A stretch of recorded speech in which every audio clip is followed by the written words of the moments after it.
Hello बंधुসকল আপোনালোকক অতি সহজভাৱে জিএমচিটো চিনাকি কৰাই দিম। এটো চাব পৰা মোৰ সন্মুখত আছে বহি বিভাগ ব্লক ওপিডি ব্লক হয়। এটো ইয়াত বিভিন্ন ধৰণৰ ওপিডিৰ ইয়াতে আপোনালোকে টিকট কাটিব পাৰে, লগতে এমআৰডি কৰিব পাৰে, এডমিশন ল'ব পাৰে।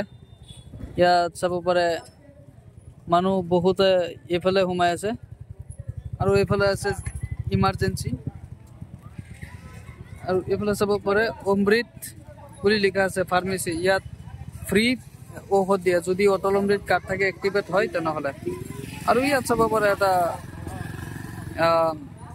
কেন্টিন আছে, সৰু কেন্টিন দোকান আছে। চাব পাৰে যিকোনো চিকিৎসা কৰিব পাৰে, আপোনাৰ নিউৰোলজি, ইউৰোলজি, নেফ্ৰলজি, কাৰ্ডিওলজি এভেলেবল। লগতে থানা আছে আৰু সেইফালে আপোনাৰ ফাৰ্মেসি আছে। থানাৰ পিছফালে আপোনাৰ ফাৰ্মেসি আছে বহুত। আৰু এইফালে চাব পাৰে কিমান গাল গাড়ী পাৰ্কিং কৰি থৈ দিছে। সেইটো হ'ল ইমাৰ্জেন্সি।